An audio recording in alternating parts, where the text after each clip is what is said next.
नमस्कार दोस्तों, स्वागत करता हूं आपका हमारे चैनल हिस्ट्री टॉक्स में। दोस्तों, आज हम बात करेंगे नेपाल, तिब्बत, चीन, सिक्किम और भारत के बारे में।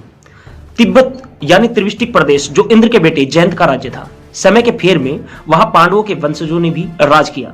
जैसे नेपाल में सिसोदिया राजवंश ने राज किया।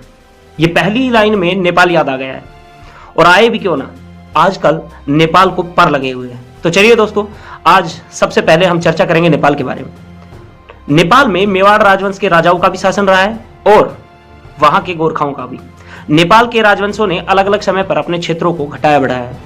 1814 के नेपाल आंग्ल युद्ध से पहले नेपाल की सीमाएं उत्तराखंड, हिमाचल और उत्तर प्रदेश के ऊपरी जिलों के अतिरिक्त सिक्किम तक थी, जो बाद में 1816 की संधि के बाद सिकुड़ गई। भारत की आजादी के समय तत्कालिक नरेश त्रिभुवन ने भारत में विलय की पेशकश की थी, क्योंकि उन्होंने भारत में शरण ली थी। त्रिभुवन को हमेशा ही चीन से खतरा था, और साथ ही वहां की आम जनता जो कि लोकतंत्र की मांग कर रही थी उनसे भी। लेकिन उस समय भारत के प्रधानमंत्री नेहरू ने इस विलय को अस्वीकार कर दिया।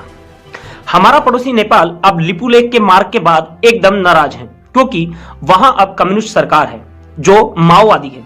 अब यहां एक प्रश्न का उत्तर मिलता है कि कम्युनिस्ट सरकारों से किस तरह से देशों को प्रभुता का संकट पैदा होता है, क्योंकि ज्यादातर कम्युनिस्ट सरकार चीन समर्थक होती है। अब आते हैं तिब्बत में। तिब्बत की भाषा भले ही हमसे अलग हो, पर याद रहे तिब्बत की संस्कृति पर भारतीय छाप गहरी है, बल्कि हमारे व्यापारिक संबंध भी प्राचीन समय से बहुत गहरे रहे हैं। तिब्बत के डिरफुक गोम्फा और गेंटा गोम्फा मठ से तिब्बती भाषा में कैलाश पुराण के 2 पाठ प्रकाशित होते हैं।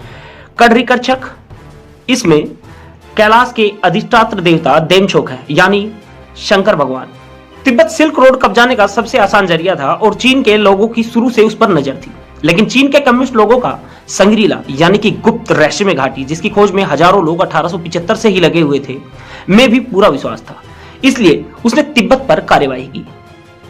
भारत के प्रधानमंत्री जवाहरलाल नेहरू की बहन पंडित विजयलक्ष्मी माओ के देश गई और वो चीन के षड्यंत्र को समझ नहीं सकी। देश के तत्कालिक रक्षा मंत्री कृष्ण मेनन और जनरल थिमैया और बीएम कोल आपस में ही लड़ते रहे, जबकि 1950 से 1957 तक चीन तिब्बत पर नियंत्रण करने में कामयाब रहा।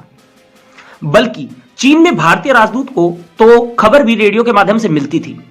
1959 में भारत ने दलाई लामा को अपने यहां शरण दी और फिर चीन ने कई मोर्चों पर लड़ाइयां की, पर आखिर में उसने 20 अक्टूबर 1962 को पूरी तरह धावा बोलकर भारतीय रक्षा पंक्ति को ध्वस्त कर दिया।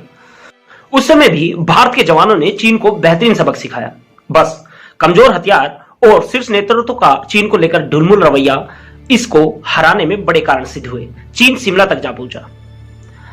भारत के पीएम ने सोवियत के रवैये से दुखी होकर अमेरिका की मदद मांगी। अमेरिका ने जब युद्धपोत भेजने शुरू किए, तब चीन ने युद्ध को विराम कर दिया और अक्साई चीन को कैलाश मानसरोवर सहित निगल गया। 1962 की जीत से सर चढ़ बैठे चीन ने 1965 में भारत पाक युद्ध के समय पाकिस्तान को फायदा पहुंचाने की कोशिश में डोकलाम पर हरकतें करनी शुरू की और भारत को जेलपला और नाथुला चौकी खाली करने का हुक्म दिया। भारत के north east general Sagat Singh को ऊपर से आदेश मिला कि वे चौकी खाली करवाएं या रुके रहें, इसका फैसला उनको ही लेना है। 1967 में सिक्किम के नाथुला पर बाढ़ बनाने को लेकर झगड़ा शुरू हुआ और चीन के सैनिकों ने खुले में काम कर रहे 18 राजपूत और 70 फील्ड कंपनी के इंजीनियर्स पर गोलियों की बौछार शुरू कर दी। 2 ग्रेनेडियर ने चीन पर तोप से हमला बोल दिया, जबकि तोप से फायरिंग के आदेश मुख्य जनरल भी नहीं दे सकते थे। यह निर्णय केवल प्रधानमंत्री ले सकते थे। पर सगत सिंह ने अपने आप ये फैसला लिया और 3 दिन तक युद्ध चला। चीन के 300 सैनिक मारे गए, भारत की जीत हुई और नाथुला भारत के कब्जे में रहा। जिक्र सिक्किम का भी आया है तो याद दिला दूं, सिक्किम, नेपाल और भूटान बफर स्टेट थे, यानी वो भूमि जो 2 बड़े देशों के बीच होती है। वास्तव में ये अंग्रेजों की रणनीति थी। सिक्किम 1947 में भारत के साथ समझौता करता है, यानी कि संचार, रक्षा और विदेश मामले भारत देखेगा, बाकी सिक्किम खुद कर लेगा। 1953 में चौग्याल को शासन में मदद के लिए एक कमेटी 1973 तक कार्य करती रही।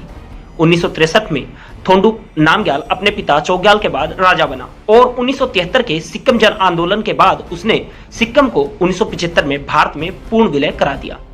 सिक्किम को 35वें संविधान संशोधन से सह राज्य के रूप में भारत का भाग बनाया गया और 36वें संविधान संशोधन से सिक्किम को पूर्ण राज्य का दर्जा दिया गया। दोस्तों कैसा लगा आपको आज का ये वीडियो हमें बताना न भूलें। मैं आपका दोस्त लोकेश कौशिक, जय भूतेश्वर।